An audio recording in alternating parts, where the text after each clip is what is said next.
The blood-curdling scream echoed through the empty house as Martha Keller stared at the eviction notice in her trembling hands, the final blow in a series of tragedies that had stolen everything she once called home.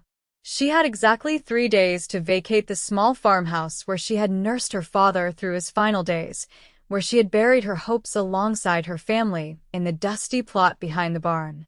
3 days, she whispered, her voice catching as she crumpled the paper in her fist.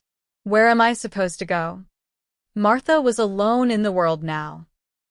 At 23, she had spent the last 5 years caring for her ailing father after her mother's death from fever.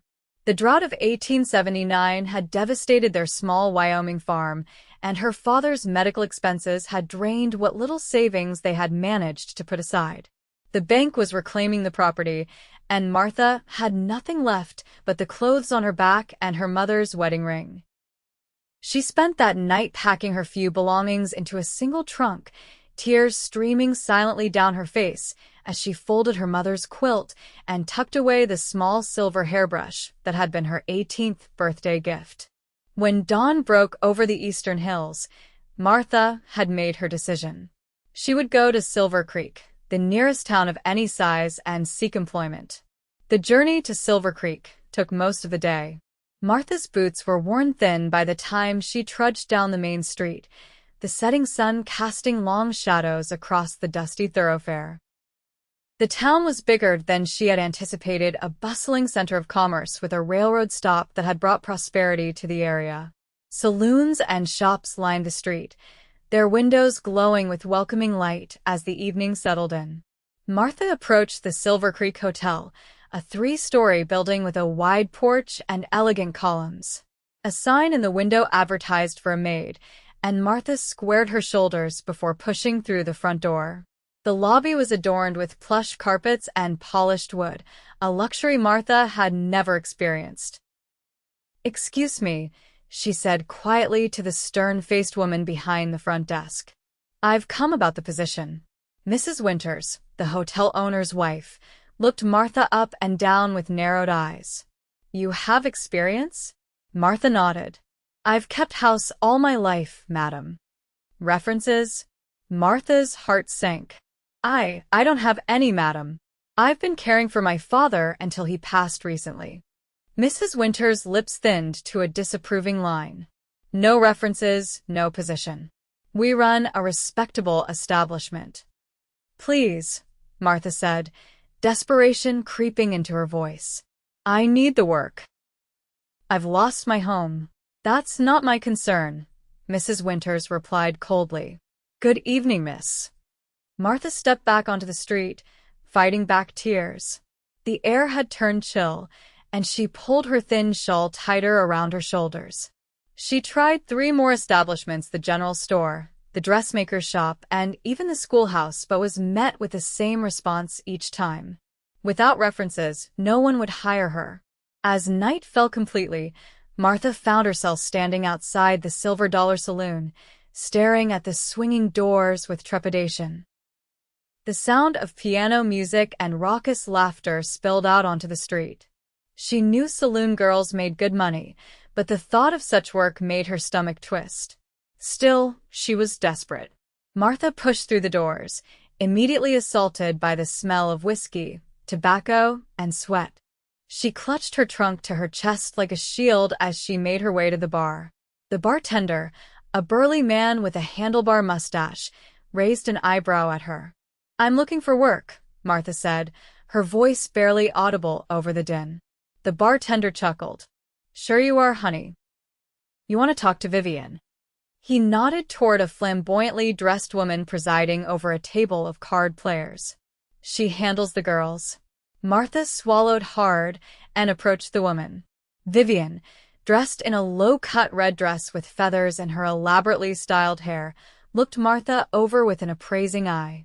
"You don't have the look for this kind of work, darling," Vivian said, not unkindly. "You'd be eaten alive." "I need a job," Martha insisted. "I can clean, serve drinks, anything." Vivian sighed. "We've got enough girls. Come back when you're desperate." "I am desperate," Martha whispered, but Vivian had already turned her attention back to the card game. With nowhere else to turn, Martha stumbled back onto the street. Exhaustion and hunger gnawed at her as she made her way to the edge of town, where she spotted the stables. Perhaps she could sleep there for the night, hidden in the hay, and try again tomorrow. The stable was warm at least, filled with the comforting smell of horses and hay. Martha found an empty stall at the back and curled up in the corner, using her trunk as a pillow. She allowed herself to cry then, quiet sobs that shook her slender frame. "You lost, miss?" Martha startled at the deep voice, scrambling to her feet to face the tall figure silhouetted in the stable doorway. He stepped forward, and the lantern light revealed a man in his early 30s, broad-shouldered and lean-hipped in a dusty denim jacket and worn leather chaps. His face was weathered by sun and wind, with a strong jaw shadowed by stubble and eyes the color of a summer sky. A cowboy's hat sat atop his dark hair. "I'm sorry," Martha said, hastily wiping her tears. "I didn't mean to trespass. I'll go." "Hold on now," the man said, raising a hand. "I didn't say you had to leave. Just wondering if you're in some kind of trouble." Martha hesitated, pride warring with desperation. "I've nowhere to go," she admitted finally. "I lost my farm, and no one in town will hire me without references." The cowboy studied her for a long moment. "My name's Daniel Irving," he said finally. "I work for the Double Diamond Ranch outside of town." "Martha Keller," she replied, extending her hand automatically. He took it, his calloused palm warm against hers. "Well, Miss Keller, you can't stay here. These stables aren't safe for a lady alone." Martha's shoulders slumped. "I understand. I'll find somewhere else."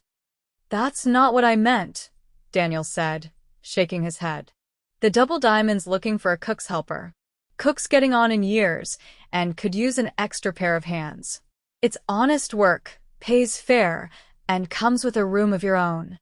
Martha stared at him, hardly daring to believe her ears. "You'd recommend me? Without knowing me?" Daniel's mouth quirked in a half-smile. "I'm a fair judge of character, Miss Keller. You don't strike me as the type to be sleeping in stables unless you've got no other choice." "I'm a hard worker," Martha said earnestly. "I can cook, clean, mend whatever's needed." Daniel nodded. "I'll take you out to the ranch tomorrow. For tonight." He hesitated. "My sister keeps a boarding house on Pine Street. She'll have a room for you." Martha felt tears spring to her eyes again, this time from overwhelming gratitude. "I can't pay much." "Emma doesn't turn away folks in need," Daniel said. He bent and picked up Martha's trunk with ease. "Come on. You look like you could use a hot meal and a real bed." Martha followed him out of the stable, too exhausted to question this unexpected kindness. They walked in companionable silence through the quiet streets until they reached a neat two-story house with a sign that read, "Irving Boarding House." Emma Irving turned out to be a plump, cheerful woman in her late 20s who welcomed Martha without question, ushering her into a warm kitchen and placing a bowl of stew in front of her before she could even introduce herself properly. "Any friend of Danny's is welcome here," Emma said, waving away Martha's protests about payment. "You can settle up when you're on your feet." That night, in a small but clean room under fresh sheets, Martha allowed herself to hope for the first time in months. Perhaps her luck was changing at last. The Double Diamond Ranch sprawled across the rolling foothills 15 miles outside of Silvercreek. Martha watched from the wagon seat beside Daniel as they approached the main house, an impressive two-story structure of logs and stone with a wide porch wrapping around 3 sides. "It's beautiful," she murmured, taking in the corrals, bunkhouse, and barns that comprised the ranch headquarters. Daniel nodded. "Been here 10 years myself. Best outfit in the territory." Martha's hands twisted nervously in her lap as Daniel pulled the wagon to a halt in front of the house. "What if your boss doesn't want to hire me?"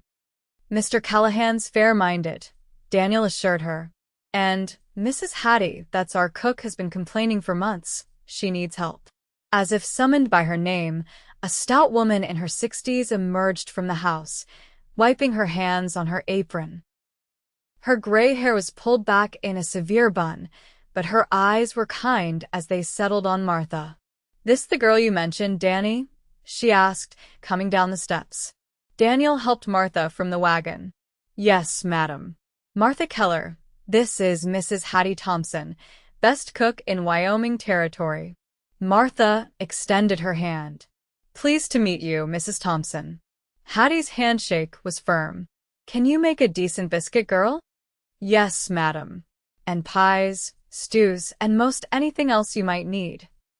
Hattie's eyebrows rose. "We'll see about that. Come inside." 15 hungry cowboys to feed at noon, and I'm behind on my bread. Martha followed Hattie into a spacious kitchen dominated by a massive iron stove and a long wooden table.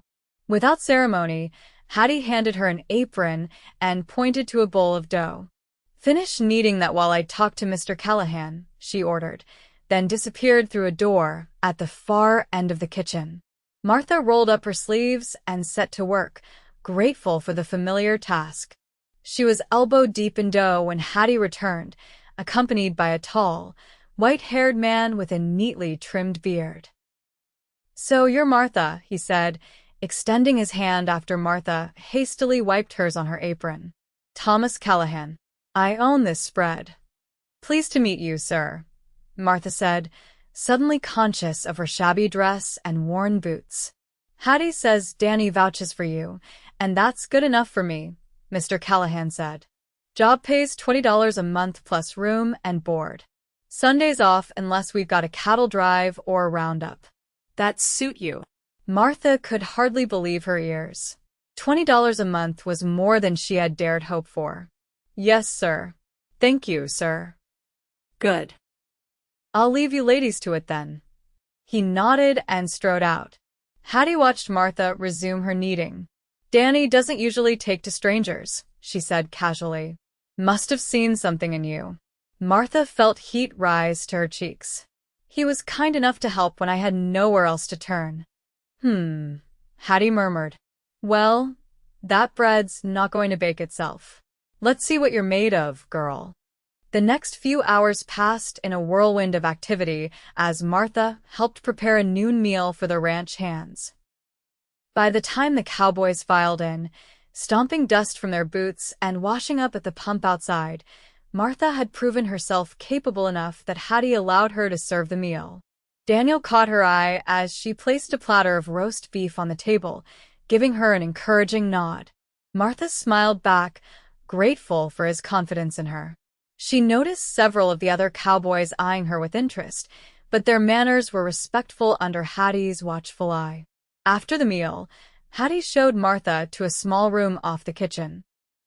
"It ain't much," she said, "but it's yours as long as you work here." The room was indeed small, containing just a narrow bed, a chest of drawers, and a washstand, but to Martha, it was a palace.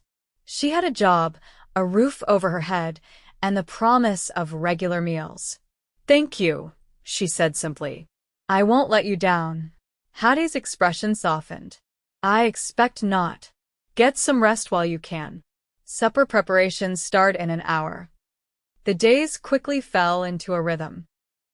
Martha rose before dawn to help Hattie prepare breakfast for the ranch hands, spent the morning baking bread and preparing the noon meal, then had a brief respite before starting on supper. The work was hard but satisfying, and for the first time since her father had fallen ill, Martha felt useful.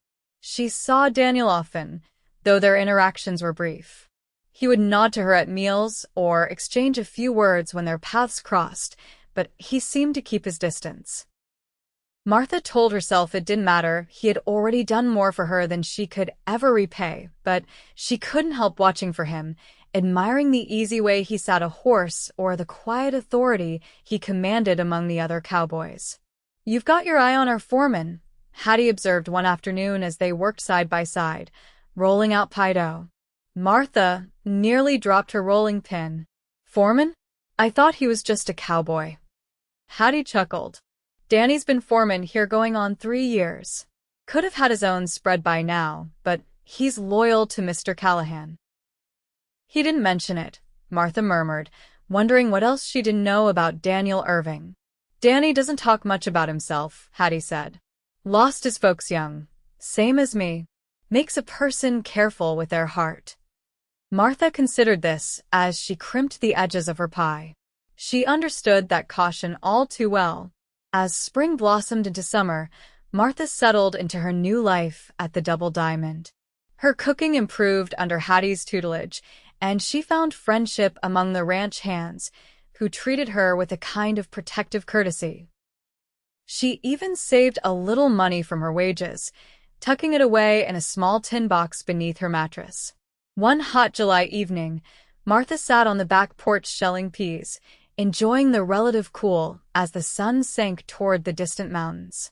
The sound of hoofbeats drew her attention, and she looked up to see Daniel riding in from the range, his horse kicking up dust in the golden light. He dismounted with fluid grace, leading his horse toward the corral.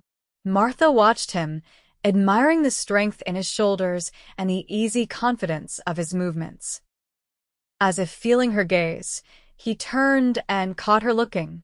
Instead of continuing to the corral, he changed course and headed toward the porch. "Evening, Miss Keller," he said, removing his hat as he approached. His dark hair was damp with sweat, curling slightly at his temples. "Mr. Irving," she replied with a smile. "You're back late. Had a heifer in trouble out in the north pasture," he explained, leaning against the porch railing. "Calf came sideways. Took some doing to get it turned right. Both doing well now, I hope?" He nodded. "Mother and baby are fine. She's a first-time mother, scared and confused, but she's figuring it out." His eyes, the color of a summer sky, lingered on Martha's face. "Kind of like some people I know." Martha felt her cheeks warm at the implied compliment. "I'm hardly a new mother." "No," he agreed, "but you've been thrown into a new life and you're making the best of it. Hattie says you're the best help she's ever had. She's been very patient with me." Daniel smiled, a rare sight that transformed his weathered face. "Patient isn't a word I'd normally use for Hattie." Martha laughed, then gestured to the bowl of peas. "I should finish these before she comes looking." "Let me help," Daniel offered unexpectedly, setting his hat on the porch rail and sitting beside her on the bench.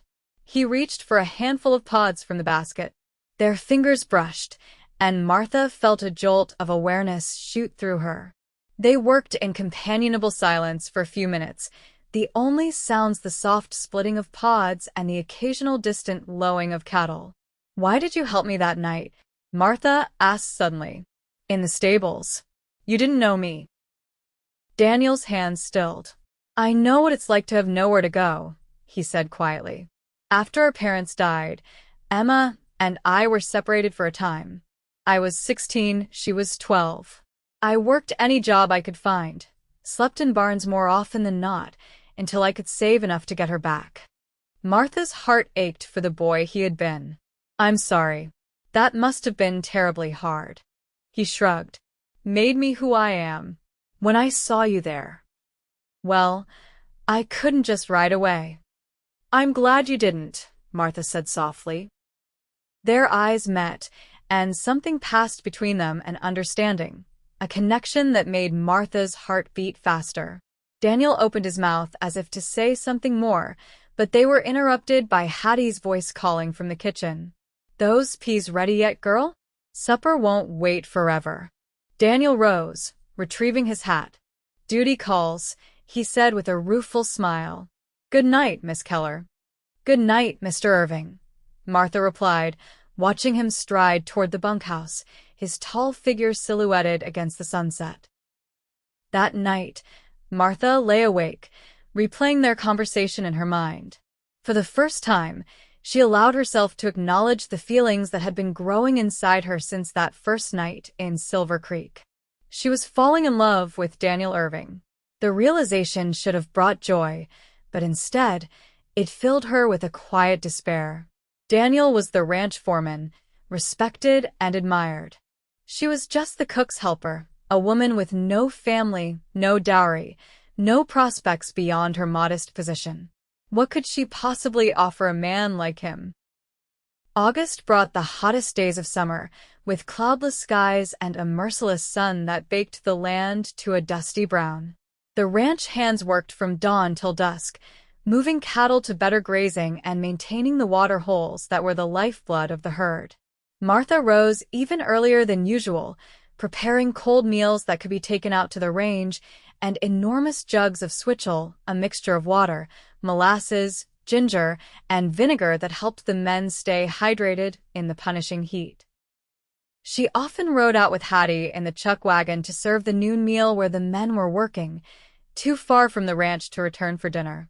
It was on one such day, as they were setting up the makeshift mess line beside a cottonwood grove, that disaster struck. Martha was lighting the portable stove when a sudden gust of wind blew sparks into the dry grass. In seconds, a small fire had ignited, spreading rapidly through the parched vegetation. "Fire!" Hattie shouted, grabbing a blanket and attempting to beat out the flames. Martha joined her, but the fire moved too quickly, racing toward the chuck wagon where their supplies were stored. The cowboys came running, Daniel at their head. He took in the situation at a glance and began barking orders. "Pete, Tom, get the horses clear. Jake, take the wagon. The rest of you, grab what you can to beat it out." Martha's heart pounded with fear as she watched the men fight the blaze, using blankets, saddles, even their own shirts to try to smother the flames. The fire leapt and danced, feeding hungrily on the drought-stricken grass. Smoke filled her lungs, making her cough as she tried to help, dragging water buckets from the nearby creek. She lost sight of Daniel in the chaos, only to spot him moments later dangerously close to the fire line, directing two younger cowboys away from a sudden flare-up. As she watched in horror, the wind shifted, sending a wall of flame directly toward him. "Daniel!" she screamed, dropping her bucket and running toward him without thinking. He turned at her voice, but too late.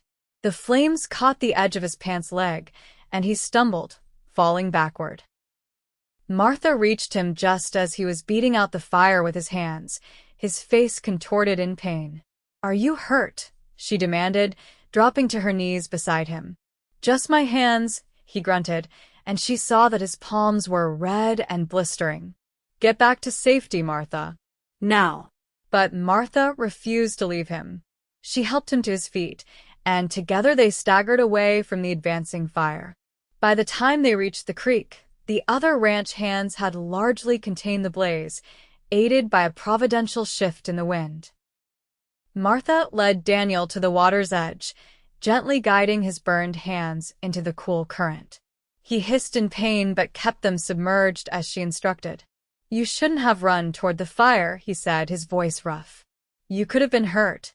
And you shouldn't have been trying to be a hero," she retorted, fear making her voice sharper than she intended. "What were you thinking?" Their eyes met, and Martha saw something in his gaze that made her breath catch concern. Yes, but something deeper, more profound. Before either could speak, Hattie appeared at their side, medical kit in hand. "Let me see those hands," she ordered, and Daniel obediently withdrew them from the water.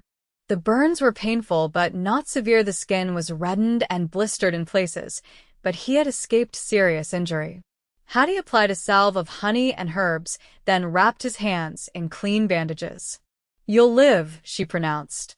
"But you're no good for roping for a few days at least." Daniel grimaced. "Can't afford to be idle with Roundup coming." "You'll do as you're told," Hattie said firmly. "Martha, you see to it he rests those hands. I need to check on the supplies." Martha nodded, suddenly self-conscious at being left alone with Daniel. "Does it hurt terribly?" she asked softly. "I've had worse," he said, though the tightness around his eyes belied his casual tone. "Thank you for coming after me." "I was so afraid," Martha admitted, "when I saw the flames." Daniel's gaze softened. "I'm harder to get rid of than that," he said, attempting a smile. Martha surprised herself by reaching out to touch his cheek, her fingers tracing the smudge of soot there. "I don't want to get rid of you at all," she whispered. For a moment, the world seemed to still around them. Daniel's eyes darkened, and he leaned slightly into her touch. Then, abruptly, he pulled back. "We should get back to the others," he said, rising to his feet. "Make sure everyone's accounted for." Martha's hand fell to her side, a hollow feeling opening in her chest. She had revealed too much, and he had withdrawn. The message was clear. Whatever she might feel, Daniel Irving did not return her affection. The journey back to the ranch was subdued, the men tired and smoke-stained. The fire had been contained before it could spread to the range where the cattle grazed, but it had destroyed the chuck wagon and most of their supplies. Worse, it had nearly cost lives.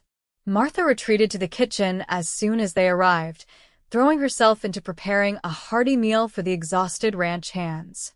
Cooking was familiar, soothing, and it kept her mind from dwelling on the moment of rejection at the creek. Hattie watched her with knowing eyes, but said nothing as Martha kneaded bread dough with unnecessary force, her thoughts as tangled as her emotions. That evening, after the men had eaten and retired to the bunkhouse, Martha sat alone on the back porch, staring at the star-filled sky. The night was cooler, a blessed relief after the heat of the day. "Mind if I join you?" Martha started at Daniel's voice. He stood at the foot of the steps, his bandaged hands ghostly white in the darkness. "Of course," she said, moving over to make room on the bench. "How are your hands?" "Better," he said, sitting beside her. "Hattie's salve works wonders." They sat in silence for a time, the night sounds enfolding them, cicadas singing in the grass, an owl calling from a distant tree, the occasional soft nickering of horses from the corral. "I owe you an apology," Daniel said finally. "For earlier, at the creek. I wasn't. I didn't mean to be abrupt." Martha kept her eyes on the stars. "There's no need to apologize, Mr. Irving." "Danny," he corrected gently. "All my friends call me Danny. Is that what we are?" Martha asked, unable to keep a hint of bitterness from her voice. "Friends." Daniel was quiet for so long that Martha thought he might not answer. When he did, his voice was low and intense. "I'd like to think we could be more than that," he said. "But I have nothing to offer a woman like you, Martha." She turned to look at him then, astonished. "A woman like me? I'm a cook's helper with no family, no home of my own. What could you possibly think I'd expect?" Daniel's expression was pained. "You deserve a man who can give you security, a home of your own. Not a cowboy who spends more time with cattle than people. Shouldn't that be my decision?" Martha asked softly. Their eyes met in the darkness, and Martha felt that same connection she had sensed earlier, a recognition, a belonging that transcended words. Daniel reached out hesitantly with one bandaged hand, brushing a strand of hair from her face. "I've never met anyone like you," he murmured. "From that first night in the stables, there was something about you. Something that called to me." Martha's heart soared at his words. "I feel it too," she whispered. "I have from the beginning." Daniel leaned forward, his intent clear, and Martha closed her eyes as his lips met hers. The kiss was gentle, tentative, a question rather than a demand. When they parted, Martha felt as if something fundamental had shifted in her world. "I don't know where this leads," Daniel said, his forehead resting against hers. "But I'd like to find out if you're willing." "I am," Martha answered simply. As summer yielded to fall, Martha and Daniel's relationship deepened. They found moments to be together between their duties, early morning walks before the day's work began, quiet conversations on the porch in the evenings, Sunday afternoons when the ranch observed a day of rest. Daniel taught Martha to ride, laughing at her initial nervousness, but patient as she gained confidence. The ranch hands noticed, of course, but aside from some good-natured teasing directed at Daniel, they accepted the courtship without comment. Hattie watched with approval, occasionally making herself scarce to give the young couple privacy in the kitchen. Mr. Callahan summoned Daniel to his office one crisp October morning. When Daniel emerged, his expression was thoughtful. "Everything all right?" Martha asked when they met later at the corral. "Mr. Callahan's offered me a partnership," Daniel said, still sounding slightly dazed. "He's got no son to leave the ranch to, and he says he's getting too old to run it alone." Martha's heart leapt with joy for him. "Danny, that's wonderful. You've earned it." He turned to her, taking her hands in his. "It means I could offer you a real future, Martha. A home, security." Martha squeezed his hands. "You already give me everything I need." Daniel shook his head, a smile playing at the corners of his mouth. "Not everything. Not yet." The fall roundup kept everyone busy from dawn to dusk. Martha rarely saw Daniel except at meals, when he would catch her eye across the dining room, his tired face lighting up at the sight of her. She threw herself into her work, helping Hattie prepare enormous meals for the hungry cowboys and learning to manage the kitchen more independently as Hattie's arthritis worsened in the cooling weather. It was late November, with the first snow dusting the distant mountains, when disaster struck again. Martha was in the kitchen alone, Hattie having retired early with aching joints, when she heard a commotion in the yard. She ran to the window to see several cowboys supporting Daniel between them, his face pale with pain. Martha rushed outside, heart in her throat. "What happened?" "Horse spooked at a rattler," one of the men explained as they helped Daniel toward the house. "Threw him against the corral fence. Think his arms broke." They settled Daniel in Mr. Callahan's study on a leather sofa. Martha knelt beside him, gently examining his left arm, which hung at an unnatural angle. "We've sent for the doctor from town," Mr. Callahan said, hovering anxiously. "Should be here in a couple hours." Daniel gritted his teeth against the pain. "I'm fine," he insisted. "Just need it set." "You're not fine," Martha contradicted, rising to fetch water and clean cloths. "And you'll lie still until the doctor arrives." To everyone's surprise, Daniel complied with her orders, allowing her to bathe his face and help him drink some water laced with whiskey for the pain. The other cowboys drifted away once they saw he was being cared for, but Martha remained at his side. "You don't have to stay," Daniel said as twilight deepened outside the windows. "I know you've got work to do." "Hattie can manage without me for one evening," Martha replied, adjusting the pillow beneath his head. "I'm not leaving you." Daniel caught her hand with his good one. "Martha," he said seriously, "if this arm doesn't heal right." She understood his fear. A cowboy with a crippled arm couldn't rope, couldn't ride effectively, couldn't perform half the duties required of a ranch foreman. "It will heal," she said firmly.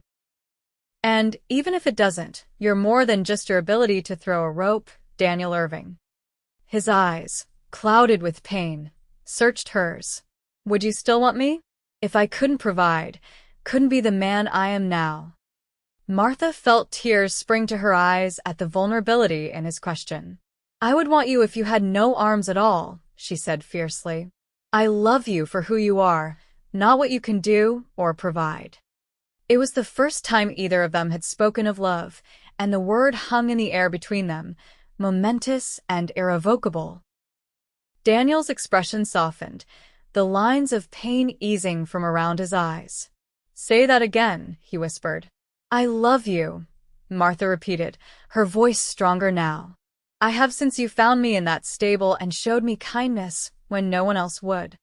Daniel tugged her down until their faces were inches apart. "I love you too," he murmured. "More than I ever thought possible." When the doctor arrived from Silvercreek 2 hours later, he found them still talking softly, hands intertwined, lost in their own world. The broken arm was set, splinted, and bound, with a good prognosis for healing provided Daniel followed orders and rested it properly. "That means no riding, no roping, no heavy lifting for at least 6 weeks, the doctor instructed sternly. "Someone will need to keep an eye on him. Make sure he doesn't overdo it." "I will," Martha volunteered immediately. The doctor raised an eyebrow but nodded. See that you do. He's a terrible patient, from what I hear. I'm right here, Daniel grumbled. And I'm not that bad. The doctor and Mr. Callahan exchanged knowing looks. I'll have a room prepared for you in the main house, Mr. Callahan told Daniel. Easier than trying to manage in the bunkhouse with one arm. The next few weeks tested both Martha's patience and Daniel's endurance. Confined to the house and unable to perform his usual duties, he grew restless and irritable.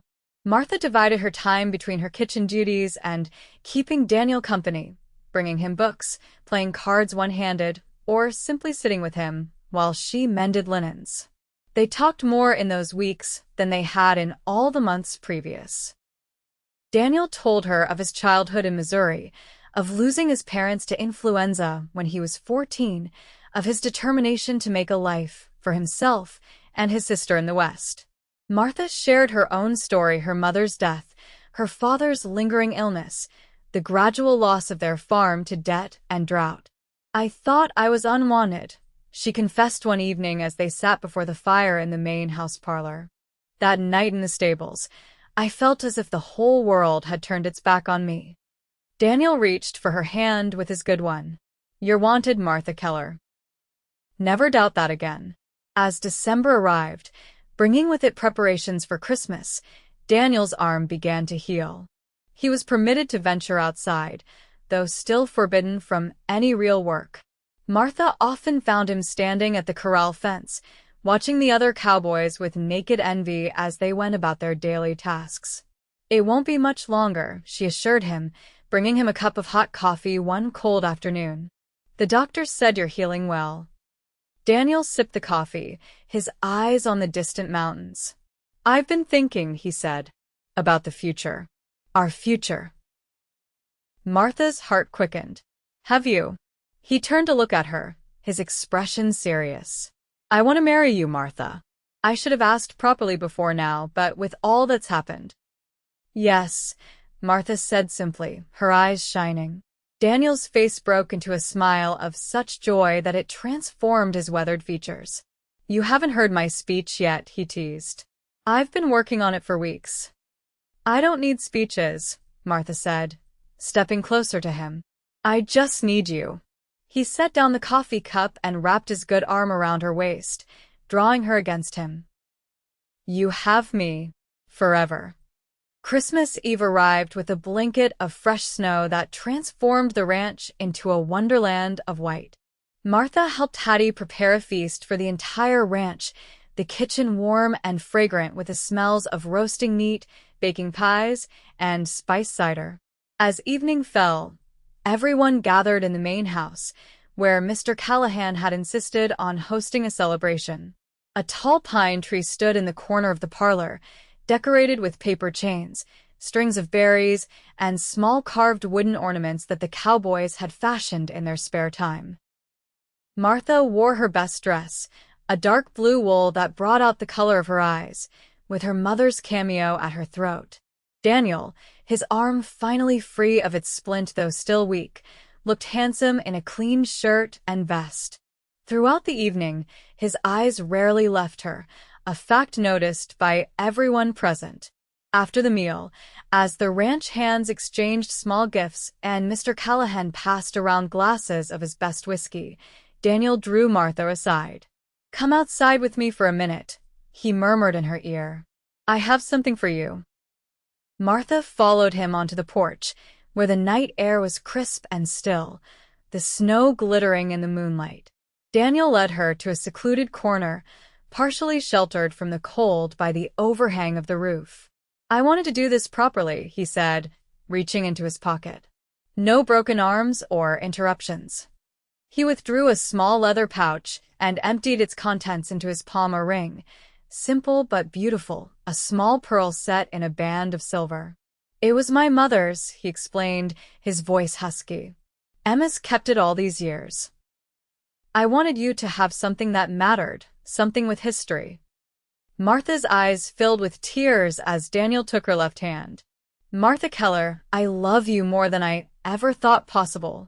Will you do me the honor of becoming my wife? Yes, Martha whispered. 1,000 times yes.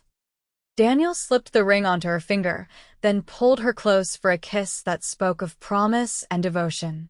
When they separated, he reached up and removed his cowboy hat, the same one he had worn since the day they met, and placed it gently on her head. There, he said softly. Now everyone will know you're mine. Martha laughed through her tears, the hat far too large and slipping down over her forehead. Is this a tradition I don't know about? Daniel's smile was tender. It's our tradition. My claim on the most precious thing I've ever found. They returned to the celebration hand in hand, Daniel's hat still perched on Martha's head. The cowboys cheered and whistled when they saw them, raising their glasses in congratulation. Hattie wiped tears from her eyes, and Mr. Callahan clapped Daniel on the shoulder with paternal pride. About time, he said gruffly. Been waiting months for you to make it official. Emma, who had come from town for the holiday, hugged Martha tightly. Welcome to the family, she whispered. I've always wanted a sister. The wedding took place on New Year's Day, 1880, in the Silvercreek church. Martha wore a cream-colored dress that Emma had helped her make, with sprigs of winter berries in her hair. Daniel, his arm nearly healed, stood tall and proud in a new suit, his face alight with happiness as Martha walked down the aisle toward him. The entire Double Diamond Ranch turned out for the occasion, along with half the town of Silvercreek. Martha, who had once believed herself completely alone in the world, found herself surrounded by friends and well-wishers. Mr. Callahan hosted the reception at the ranch, where the dining room had been cleared for dancing. As Daniel led Martha in their first dance as husband and wife, she caught a glimpse of their reflection in the window, she in her cream dress, he handsome in his suit, both of them radiating a joy that seemed almost tangible. Happy, Mrs. Irving? Daniel murmured, his lips close to her ear. Completely, Martha answered. And you? More than I ever dreamed possible. His arms tightened around her. You know what this means, don't you? You're stuck with me now, forever. Martha smiled up at him. That sounds perfect to me. Later that night, after the guests had departed and they were alone in the small cabin that Mr. Callahan had given them as a wedding gift, Daniel presented Martha with one final surprise. Close your eyes, he instructed, leading her to a chair. And hold out your hands. Martha complied, curious. She felt him place something light in her outstretched hands. Can I look now? Go ahead. She opened her eyes to find a deed in her hands, the deed to her father's farm. Her breath caught in her throat as she read the familiar description of the property. How? She whispered, looking up at him in disbelief. Daniel knelt beside her chair. I've been saving since I became foreman, he explained. And Mr. Callahan helped with the rest, as a wedding gift. The bank was happy to sell. They hadn't found another buyer yet. Tears spilled down Martha's cheeks. But the Double Diamond, your partnership. We're keeping that too, Daniel assured her. The farm will be ours, a place for our children to grow up, a legacy to build. But we'll still work here, still be part of the ranch family. Martha threw her arms around his neck, overcome with emotion. I don't deserve this, she murmured against his shoulder. I don't deserve you. Daniel pulled back to look into her eyes. You deserve everything good in this world, Martha Irving. And I intend to spend the rest of my life making sure you have it. Spring arrived with a burst of wildflowers across the plains and the news that Martha was expecting their first child. Daniel's joy knew no bounds. He followed her around the ranch, insisting she rest frequently and fussing over her in a way that both amused and exasperated her. I'm pregnant, not made of glass, she told him one afternoon as he tried to prevent her from carrying a basket of laundry. Humor me, he replied, taking the basket from her hands. It's my job to take care of you now. Martha smiled, placing a hand on her still flat stomach. And who took care of you before me? No one, Daniel admitted. That's why I'm making up for lost time. As Martha's pregnancy progressed, they divided their time between the Double Diamond and their farm. Daniel hired workers to help rebuild the farmhouse and plant the fields, determined that everything would be ready when their child arrived. On a golden afternoon in early October, Martha stood on the porch of their renovated farmhouse, watching as Daniel rode in from checking the fences. Her hand rested on her swollen belly, where their child kicked vigorously. "Someone's happy to see their papa," she called as Daniel dismounted. He grinned, striding toward her with that same purposeful grace that had first caught her attention in the Silvercreek stables. "And how's their mama?" he asked, placing his hand beside hers to feel the movement. "Ready for this little one to make an appearance," Martha admitted. "Hattie says it won't be much longer." Daniel's expression softened as he gazed at her. "You are so beautiful," he murmured. "Sometimes I still can't believe you're really mine." Martha reached up to touch his cheek, weathered now from years under the Wyoming sun but still dear beyond measure to her. "I'm yours," she confirmed. "Forever." He bent to kiss her, his hand still resting protectively over their unborn child. The sun sank toward the western hills, painting the sky in shades of gold and rose, a fitting backdrop for the home and life they had built together. 2 weeks later, after a long and difficult labor, Martha gave birth to twins, a boy and a girl, with their father's blue eyes and their mother's determined chin. Daniel, who had paced outside the bedroom door for hours, entered with tears streaming unashamedly down his face when Hattie finally called him in. "A family," he whispered, gathering Martha and their children in his arms. "My family. Our family," Martha corrected gently. "Born from love and belonging." As she looked up at her husband, his face alight with wonder as he gazed at their children, Martha thought of that night so long ago when she had believed herself unwanted and alone. How different her life had become since then, how richly blessed. Daniel caught her gaze and seemed to read her thoughts. He reached for his hat, which lay on the bedside table, and placed it gently on her head just as he had done on the Christmas Eve when he proposed. "Still mine," he murmured with a tender smile. "Still claimed forever." Martha's answering smile was radiant. "Forever," she agreed, as their children slept peacefully between them, the first fruits of a love that had begun in a stable and blossomed into a legacy that would endure for generations to come.